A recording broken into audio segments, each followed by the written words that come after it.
أعوذ بالله من الشيطان الرجيم بسم الله الرحمن الرحيم সত্যের সন্ধানে সত্যকে সন্ধান করি, আলোকিত জীবন গড়ি। ঘোড়ার গোশত খাওয়া এক এলাকার মধ্যে কিশোরগঞ্জের কটিয়াদি ঘোড়ার গোশত ঘোড়া জব কইরা খাইছে, আবার ঘোড়া খরিদ করে আইনা কিনা জবাই করে গোশত বিক্রি করতেছে। মাসলা আমার কাছে কিছুদিন আগে আসছে, ভাবলাম এই মাসলাটাও আমি জনগণের সামনে সবাই যাতে শুনতে পারে। ঘোড়ার গোশত খাওয়ার বিধান কি? হানাফি মাযহাবের সর্বোচ্চ মতে যার উপর ফাতাওয়া ঘোড়ার গোশত খাওয়া মাকরুহে তানজিহে। এর দলিল হলো বুখারী শরীফের 4টা হাদিস রয়েছে। হযরত আয়েশা সিদ্দিকা রাদিয়াল্লাহু তাআলা আনহা থেকে বর্ণিত, আসমা থেকে বর্ণিত যে ওনারা বলেন রসুলের যুগে আমরা ঘোড়া জবাই করেছি, অতঃপর ঘোড়ার গোশত আমরা খেয়েছি। সহিহ বুখারীর হাদিস। আমাদের ফতোয়ার কিতাবের মধ্যে অনেক ফতোয়ার মধ্যে মাকরুহে তাহরিমি বলা হয়েছে, মাকরুহে তাহরিমি বলা হয়েছে। কিন্তু যেহেতু এখানে বুখারী শরীফের হাদিস পাওয়া গেছে আর ফতোয়ায়ে হিন্দি আলমগীরির মধ্যে আল মাউসুআতু ফিকহিয়া আল কুয়েতিয়া এবং ফতোয়ায়ে শামির মধ্যে মাকরুহে তানজিহি এর উপর ফতোয়া প্রদান করা হয়েছে। এবং আল্লামা আনোয়ার শাহ কাশ্মীরি রহমতুল্লাহ আলাইহি মাকরুহ তানজি বলছেন, এবং বুখারীর ব্যাখ্যা গ্রন্থ আল্লামা সাইয়্যিদ আহমদ পালনপুরি নাব্বার আল্লাহ মারকাদা তুহফাতুল কারির মধ্যেও আলোচনা করতে গিয়ে বলেন ঘোড়ার গোশত খাওয়া মাকরুহে তানজিহে। সুতরাং মাকরুহে তানজিহি এর উপরই হানাফি মাযহাবের ফুকায়ে কেরামের ঐক্যমত। হানাফি মাযহাবে ঘোড়ার গোশত খাওয়া এটাকে মাকরু বলা হয়েছে। মালিকি মাযহাবে এটা না খেতে বলা হয়েছে। আর হাম্বলি আর শাফি মাযহাবে ঘোড়ার গোশত খাওয়া হালাল, ঘোড়ার গোশত খাওয়া হালাল। হানাফি মাযহাবের যিনি প্রধান দুই শিষ্য ইমাম মুহাম্মদ এবং ইমাম আবু ইউসুফ, ওনারা মানে ইমামের বিরোধিতা করে ওনারা বলছেন ঘোড়ার গোশত খাওয়া জায়েজ। এবং বর্তমান বিশ্বের বড় বড় ওলামা ইকরাম যারা আছেন, বিন বাজ রাহিমাহুল্লাহ, ইবনে উসাইমিন রাহমাহুল্লাহ, ওনারা বলছেন ঘোড়ার গোশত খাওয়া জায়েজ। এবং পূর্বের যারা সালফে সালেহিনগণ ছিলেন, যোগ্য ওলামা ইকরাম ছিলেন, ইবনে তাইমিয়া রাহিমাহুল্লাহ, ইবনুল জাওজি, ইবনুল কাইয়্যুম রাহিমাহুল্লাহ, এনারা সবাই বলেছেন ঘোড়ার গোশত খাওয়া জায়েজ। তাহলে আসলে এই বিষয়টা বিতর্কটা কেন হলো? বিতর্কের কারণটা হলো যে আয়াতটি পড়েছি, এই আয়াতে আল্লাহ পাক বলেছেন এই ঘোড়া, গাধা আর এই খচ্চরকে আল্লাহ পাক তৈরি করেছে যেন তার উপর তোমরা সওয়ার করো। তো লিতার কাবুহা, এই লিটা বলেছে লি তালিলিয়া, মানে সৃষ্টির কারণটা শুধুমাত্র তাদের উপর সওয়ার হওয়া এবং সেটা সৌন্দর্যের জন্য পালা। এটা অনেকে বুঝেছে, বোঝার কারণে তারা বলেছে এটা গোশত খাওয়া যাবে না, এটা শুধু বহনের কাজে ব্যবহার হবে আর এটা সৌন্দর্যের জন্য পালতে পারে বাস। কিন্তু এ বিষয়ে যদি আমরা রাসূল সাল্লাল্লাহু আলাইহি ওয়াসাল্লামের আদর্শের দিকে তাকিয়ে দেখি তাহলে বিষয়টি স্পষ্ট যে আসলে ঘোড়ার গোশত খাওয়া হালাল। এ বিষয়ে প্রথম যে হাদিস জাবের বিন আব্দুল্লাহ রাদিয়াল্লাহু তাআলা আনহুমা, তিনি বলেছেন নাহা রাসূলুল্লাহ সাল্লাল্লাহু আলাইহি ওয়াসাল্লাম ইয়াউমা খায়বার আন লুহুমুল হুমুরিল আহলিয়া ওয়া রাখাসা ফিল খাইল। জাবের বিন আব্দুল্লাহ রাদিয়াল্লাহু তাআলা তিনি বলছেন রাসূল সাল্লাল্লাহু আলাইহি ওয়াসাল্লাম খায়বারের দিনে, খায়বারের যুদ্ধ হয়েছে 7ম হিজরিতে। এই যুদ্ধের সময় আল্লাহ নবী সাল্লাল্লাহু আলাইহি ওয়াসাল্লাম গৃহে পালিত গাধা এটার গোশত খেতে নিষেধ করেছেন। ওয়া রাখাসা ফিল খাইল, আর ঘোড়ার গোশত খেতে তিনি অনুমতি দিয়েছেন। কে দিয়েছেন? অনুমতি দিয়েছেন। অনুমতির মানে হলেই যে ইতিপূর্বে হয়তো মুসলমানরা সচরাচর ঘোড়ার গোশত খেত না, আর না খাওয়ার কারণ যে এটা হারাম ছিল কোনো সময় তা না। না খাওয়ার কারণটা হলো যে ঘোড়া মূলত এটা যুদ্ধের কাজে ব্যবহার হয়। আরেকটি হাদিস শোনেন, আসমা বিনতে আবি বকর রাদিয়াল্লাহু আনহুমা, তিনি বলছেন আবু বকর সিদ্দিক রাদিয়াল্লাহু তাআলা আনহুর মেয়ে, তিনি বলছেন কালাত নাহারনা আলা আহদি নবী সাল্লাল্লাহু আলাইহি ওয়াসাল্লাম, আমরা আল্লাহ রসুল সাল্লাল্লাহু আলাইহি ওয়াসাল্লামের যুগে ফারাসান ঘোড়া জবাই করতাম, ফা আকালনা এবং আমরা তার গোশত খেতাম। হাদিসটি বর্ণনা করেছেন ইমাম বুখারী 5191 নম্বর হাদিস, এবং ইমাম মুসলিম হাদিসটি বর্ণনা করেছেন 1942 নম্বর হাদিস। আর আরেকটি হাদিস, সেটাও জাবের রাদিয়াল্লাহু তাআলা আনহু থেকে বর্ণিত। তিনি বলছেন, সাফারনা মা রাসূলুল্লাহ সাল্লাল্লাহু আলাইহি ওয়াসাল্লাম, আমরা রাসূল সাল্লাল্লাহু আলাইহি ওয়াসাল্লামের সাথে সফরে ছিলাম। ওয়া কুন্না নাকুলু লাহমাল খাইল, আমরা ঘোড়ার গোশত খেতাম। ওয়া নাশরাবু আল বানাহা, এবং আমরা ঘোড়ার দুধ পান করতাম। এই হাদিসটি বর্ণনা করেছেন ইমাম দারকুতনি এবং বাইহাকি এবং ইমাম নববী হাদিসটাকে সহি বলেছেন। আরেকটি হাদিস, সেটাও জাবের বিন আব্দুল্লাহ থেকে বর্ণিত। তিনি বলছেন, আকালনা জামানা খাইবার আল খাইল, মানে যেই খাইবারের সময় আল্লাহ রসুল মানে গৃহে পালিত গাধা খেতে নিষেধ করেছেন, বলছেন ওই সময় আমরা ঘোড়ার গোশত খাতাম। ওয়া হুম আরাল ওয়াহশি, এবং জঙ্গলি গাধা এটাও আমরা খাতাম। ওয়া নাহান নবী সাল্লাল্লাহু আলাইহি সাল্লাম আনিল হিমারিল আহলি, রসুল সাল্লাল্লাহু আলাইহি সাল্লাম শুধু আমাদেরকে নিষেধ করেছেন গৃহে পালিত গাধার গোশত খেতে। এটাও ইমাম মুসলিম হাদিসে বর্ণনা করেছেন 5135 নম্বর হাদিস। তো এই কয়েকটা হাদিস থেকে আমাদের সামনে বিষয়টা একেবারে স্পষ্ট হয়ে গেল যে আল্লাহ নবী সাল্লাল্লাহু আলাইহি ওয়াসাল্লামের যুগে সাহাবা একরাম ঘোড়ার গোশত খেতেন। তো আসলে ঘোড়া খুব বেশি, মানে অন্যান্য ছাগল আর গরু বা উটের মতো একেবারে খুব বেশি আকারে এটাকে পালা হয় না, যেহেতু এটা একটা মূল্যবান যুদ্ধের একটা সরঞ্জাম, সেহেতু মুসলমানরা এটাকে যত্ন সহকারে যুদ্ধের ব্যবহারে ওনারা যত্ন সহকারে রাখতেন। সেই জন্য মুসলমান এটা সচরাচর ব্যবহার করতো না বা খেত না। প্রিয় দর্শক, ঘোড়ার গোশত ইসলামে ফিকহের আলোকে খাওয়া মাকরুহ। মাকরুহের দুই প্রকার, এক প্রকার হলো মাকরুহে তাহরিমি, যেটা হারামের কাছাকাছি, আরটা হলো মাকরুহে তানজিহি, যেটা হালালের কাছাকাছি।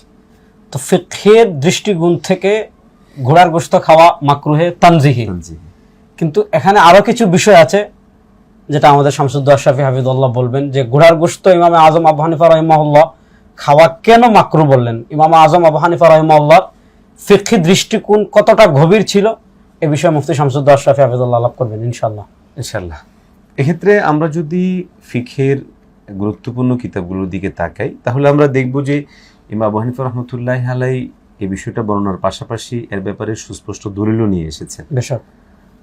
আমাদের হাতে রয়েছে নাতাইজুল আফকার ফি কাশফিল মুহম্মদিয়াল আসরার, এটা ফাতুল কাদিরের তাকমিলায় এখানে 9 নম্বর খণ্ডে আমরা যদি দেখি, তাহলে আবু হানিফা রাহমাতুল্লাহি আলাইহি যে বক্তব্য দিয়েছেন ফিকহের গভীরতা, সুবহানাল্লাহ, এটা কিন্তু কোরআনুল কারীমের আয়াতকে সামনে রেখে দেওয়া।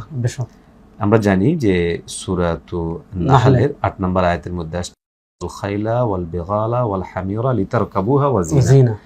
এখানে স্পষ্টভাবে আল খাইল, ঘোড়াকে দুটো কারণ বা দুটো ব্যবহারিক দিক বোঝানো হচ্ছে। একটা হচ্ছে নিয়ামতের দুইটা দিক বর্ণনা করা হয়েছে, একটা হচ্ছে যে এখানে মানুষ আরোহণ করবে, আর একটা হচ্ছে এটা সৌন্দর্যের জন্য। তো আরোহণের মধ্যে উল্লেখযোগ্য যে ব্যবহারিক দিক, সেটা হচ্ছে যে যুদ্ধ বা জিহাদের ব্যবহারিক দিক। পৃষ্ঠা নাম্বার হলো 508। এখানে তিনি শেষ পর্যন্ত যেটা সমাধান দিয়েছেন সেটা হচ্ছে যে মাকরুহুন হ্যাঁ মাকরুহের তানজিহি হিসেবে সেটাকে উল্লেখ করা হয়েছে। এখানে আমরা সমকালীন যে বিষয়টা খেয়াল করেছি, আমাদের মধ্যে অনেকে আসলে গভীর এই জায়গাটা না গিয়ে এরা বাহ্যিকভাবে, দেখুন আমার প্রশ্ন হচ্ছে যে ঘোড়ার গোশতটা কেন খেতে হচ্ছে? আমাদের কি অন্যান্য হালাল গোশতের অভাব পড়েছে? অবশ্যই না। যেখানে অনেক হালাল জন্তু রয়েছে এবং সেই হালাল জন্তুগুলো আমরা খেতে পারছি, সেখানে ঘোড়ার যেটার একটা উল্লেখযোগ্য এবং খুব উঁচু ধরনের একটা টার্গেট রয়েছে। দেখুন, গরু দিয়ে কিংবা অন্যান্য জীবজন্তু দিয়ে কিন্তু কখনোই ঘোড়ার যে চাহিদা বা যে প্রয়োজন সেটা কিন্তু পূরণ করা যাবে না, সম্ভব না। আপনি তো একটা জিনিস খেয়াল করেছেন, সেটা হচ্ছে যে আমাদের কোনো আলোচকের বর্ণনা ভঙ্গি অনেক সময় অনেকেই ভুলটা করে, সেটা হচ্ছে যে এই ধরনের ফিকহি মাসালা বর্ণনা করার ক্ষেত্রে যেহেতু আমাদের বাংলা ভাষাভাষী মানুষদের মধ্যে অধিকাংশ মানুষ ইমাম আবু হানিফা রাহমাতুল্লাহি আলাইহি ফলো করে থাকেন, অতএব আমাদের উচিত এই জায়গায় ফিকহে হানাফির এই মতামতটার গভীরতা খেয়াল করি উল্লেখ। আল্লাহ তাআলা দুটা কারণ বলেছেন, আপনি বলেছেন, একটা হলো এটা বাহন আর এটা যুদ্ধের ক্ষেত্রে ব্যবহার হয়। এজন্য ইমাম আজম আবু হানিফা রাহিমাহুল্লাহ এই আয়াত এবং যে বর্ণনাগুলো আসছে, এই বর্ণনাগুলো নিয়ে কথা আছে, এখানে বিস্তারিত আলোচনা সবগুলো নিয়ে আছে, সনদ নিয়ে পর্যালোচনা যাচ্ছি না। এখানে আল্লামা জাফর আহমদ উসমানী রাহিমাহুল্লাহ সবগুলো নিয়ে আলোচনা করেছেন এবং এটাকে বলে মুখতালিফুল হাদিস, পরস্পর বিরোধী হাদিস হলে সেটার ভিতর তিনি তাদবির দিয়েছেন। তো সব কথার শেষ কথা হলো ঘোড়ার গোশত খাওয়া মাকরুহে তানজিহি। যেহেতু আমাদের দেশে গরুর গোশত পাওয়া যায়, খাসির গোশত পাওয়া যায়, এজন্য আমরা ঘোড়ার গোশত খাওয়া থেকে বিরত থাকবো। আল্লাহ তাআলা আমাদের সবাইকে সঠিক পথে পরিচালিত করুন। ঘোড়ার মাংস হালাল না হারাম বলেন? ঘোড়ার মাংস হারাম হলে দলিল কি, আর হালাল যদি হয় তাহলে আমাদের পাবনা জেলার কিছু ভাই এখনো পলাতক এই ঘোড়ার মাংস খাওয়ার কারণে। মূলধারার মিডিয়া পর্যন্ত তাদের সাথে আর কি ঠাট্টা করতেছে, তারা নাকি বাঁচার জন্য ধর্মের অপব্যাখ্যা করতেছে। সহিহ বুখারী 5519 আসমা রাদিয়াল্লাহু আনহা তিনি বলতেছেন মুহাম্মদ সাল্লাল্লাহু আলাইহি ওয়াসাল্লামের সময় আমরা ঘোড়ার মাংস খেয়েছি। সহিহ বুখারী 5520 মুহাম্মদ সাল্লাল্লাহু আলাইহি ওয়াসাল্লাম খয়বারের যুদ্ধে তিনি সরাসরি বলেছে গাধার মাংস তোমরা খেও না, আর ঘোড়ার মাংস খেতে তিনি অনুমতি দিলেন। কেউ যদি না খায় তবু এটা হারাম হয়ে যাবেন, এটা হালাল। রুচি অরুচির ব্যাপার, আপনার রুচি না হলে আপনি পাঙাশ মাছও খায়েন না, আপনি ইলিশ মাছও খায়েন না, যদি আপনার সমস্যা মনে করেন, খারাপ লাগে, আর হালাল জিনিস আপনি খাবেন না কেন? আপনার ইচ্ছা সুযোগ থাকলে আপনি খাবেন, আল্লাহ নিয়ামত দিয়েছে। আর যারা নিষেধ করেছে তারা হারাম বলে নাই, সর্বোচ্চ মাকরু বলার চেষ্টা করছে, তাও আন্দাজে বলেছে। কিভাবে? যে ওই হয়ে যাবে, বিলুপ্ত হয়ে যাবে, যুদ্ধের জন্য যাতে কমতি না হয়, এগুলো যুক্তির সাথে চলবে না। এটা হালাল, কেউ না খেলেও হালাল, কেউ খেলেও হালাল। মুহাম্মদ সাল্লাল্লাহু আলাইহি ওয়াসাল্লামের কাছে সান্ডা রান্না করে পেশ করা হলো, নবী সাল্লাল্লাহু আলাইহি ওয়াসাল্লাম বললেন যে আমার রুচি হচ্ছে না, আমি খাবো না, তবে হারাম বলতে পারবো না, তোমরা খাও। তখন সাহাবায়ে কেরাম খেলেন। কিসের ভিত্তিতে এটাকে হারাম বলতেছেন? অনলাইন সহ সব জায়গায় এটাকে ব্যাপক প্রচারণা হচ্ছে। আল্লাহ সুবহানাহু ওয়া তাআলা আমাদের এই জাহিলিয়াত থেকে ফিরে আসার তৌফিক দিন। অকারণে আমরা হালালকে হারাম বলবো না, ঈমান ভঙ্গের একটি কারণের অংশ। আল্লাহ সুবহানাহু ওয়া তাআলা আমাদেরকে হেফাজত করুন, আল্লাহুম্মা আমিন। আসসালামু আলাইকুম ওয়া রাহমাতুল্লাহি ওয়া বারাকাতুহু। প্রিয় দিনী ভাই বোন, আপনারা অনেকেই জানতে চেয়েছেন ঘোড়ার গোশত খাওয়া হালাল হবে কিনা। ইসলামী শরীয়তের দৃষ্টিকোণ থেকে মৌলিকভাবে ঘোড়ার গোশত খাওয়া হালাল। কোরআন মাজিদে সূরা মায়দার 1 নম্বর আয়াতে আল্লাহ তাআলা বলেছেন, উহিল্লাত লাকুম বাহিমাতুল আনাম ইল্লা মা ইউতলা আলাইকুম। তোমাদের জন্য চতুষ্পদ জন্তু হালাল করা হয়েছে, শুধুমাত্র যেগুলো হারাম হিসেবে চিহ্নিত করা হয় সেগুলো ব্যতীত। হারাম হিসেবে যা চিহ্নিত করা হয়েছে এর মধ্যে ঘোড়াকে হারাম হিসেবে চিহ্নিত করা হয়নি। এছাড়াও আমরা বুখারী মুসলিমের হাদিসে পাই, আসমা রাদিয়াল্লাহু তাআলা আনহা থেকে বর্ণিত, তিনি বলেন আমরা নাহারনা ফারাসান, আমরা একটি ঘোড়া জবাই করেছি, ফাআকালনাহু, এবং সেই ঘোড়ার গোশত আমরা খেয়েছি। ওয়া নাহনু বিল মদিনা, মদিনায় থাকা অবস্থায়। মদিনায় থাকা অবস্থায় খাওয়ার অর্থ ইসলামের শেষের দিক পর্যন্ত প্রমাণিত হয়, অর্থাৎ এই ঘোড়ার গোশত খাওয়ার নিষেধ হওয়ার কোনো সুযোগ বা কারণ এই ধরনের কোনো সহিহ রিওয়ায়াতে পাওয়া যায় না।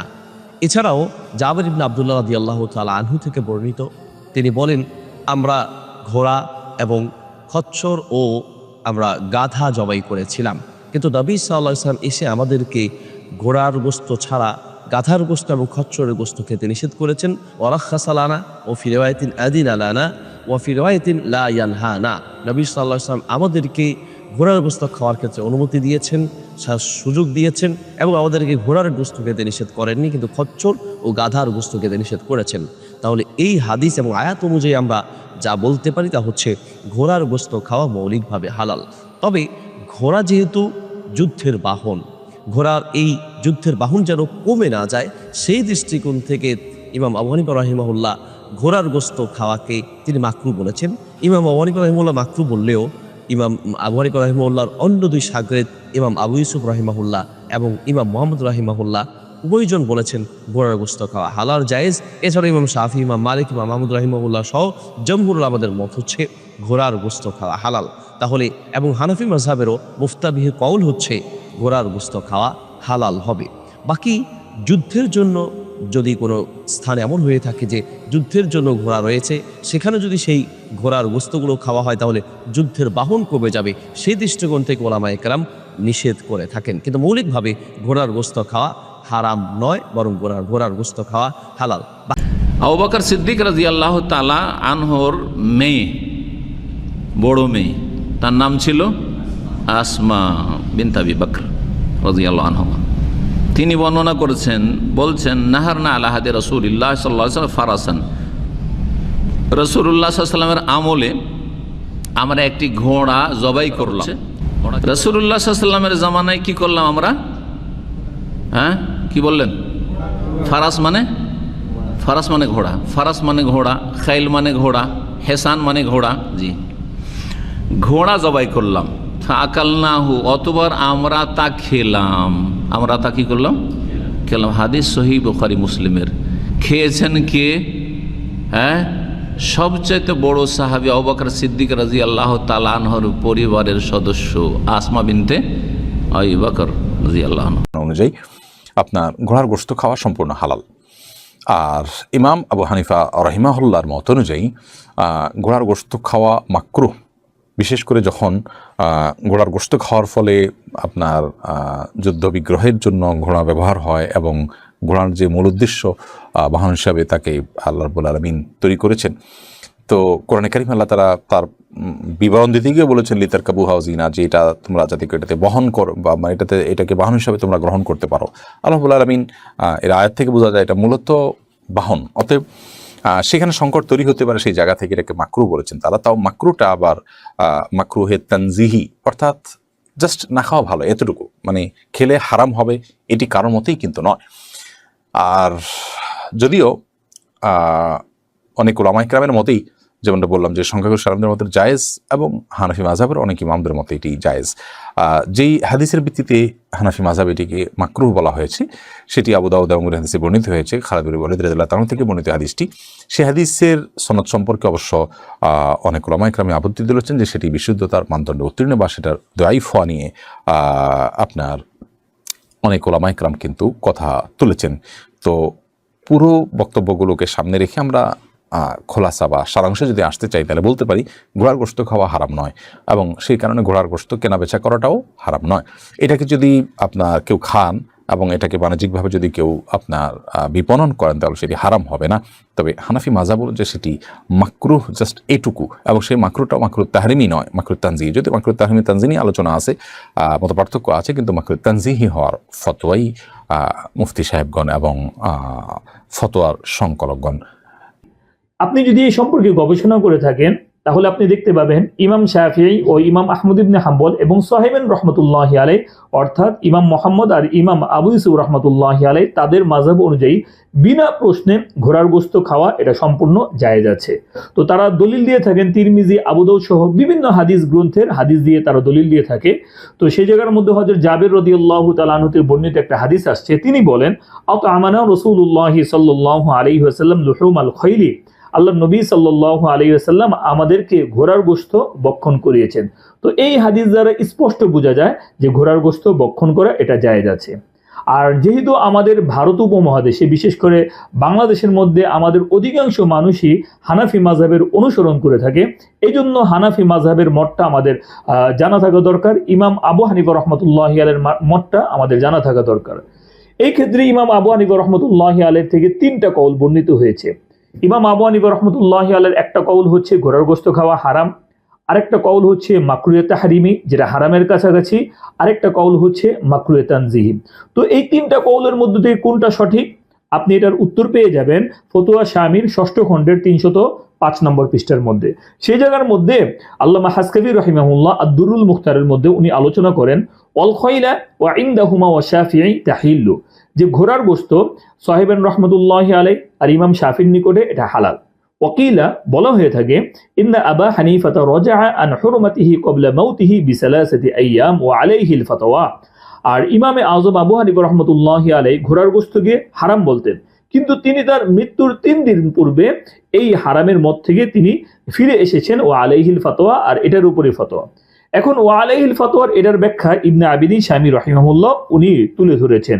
উনি বলেন ফাহুয়া মাকরুহুন কারাহাতান তানজিহা, এখানে মাকরুহ দ্বারা উদ্দেশ্য হচ্ছে মাকরুহে তানজিহি। তার মানে প্রসিদ্ধ এবং নির্ভরযোগ্য ইমাম আবু হানিফা রহমতুল্লাহি আলাইহির মাযহাব হচ্ছে ইমাম আবু হানিফা রহমতুল্লাহি আলাইহি ঘোড়ার গোশতটাকে মাকরুহে তানজিহি বলে থাকেন, যদিও বিভিন্ন মতনের মধ্যে মাকরুহে তাহরিমের কথা আসছে।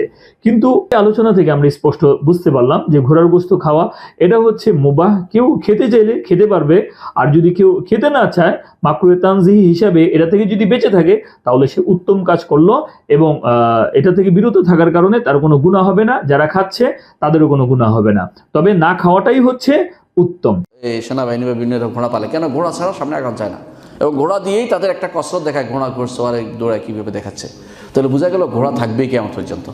এই জন্য ঘোড়া যেন বিনষ্ট না হয়, খেয়ে ফেলে তো শেষ হয়ে যাবে, এই জন্য তিনি খাওয়াটা অপছন্দ করেছেন। ঘোড়ার গোশত খাওয়া আসলে হারাম না, ঘোড়ার গোশত খাওয়া হারামে ফেরার কোনো সহি দলিল নেই। বরং রাসূলুল্লাহ সাল্লাল্লাহু আলাইহি ওয়াসাল্লাম যুগে একবার ঘোড়ার গোশত খেয়েছেন, প্রমাণ পাওয়া গেছে, সাহাবায়ে কেরাম ঘোড়ার গোশত খেয়েছেন, প্রমাণিত সত্য এটা। তাহলে পরে খানি রাসূলুল্লাহ এরপরে খানে প্রমাণিত হলো অভাব হলে, বিপদে পড়লে, সমস্যাগ্রস্ত হলে মুসলিমরা ঘোড়ার গোশত খেতে পারবে, এতে কোনো সমস্যা নেই।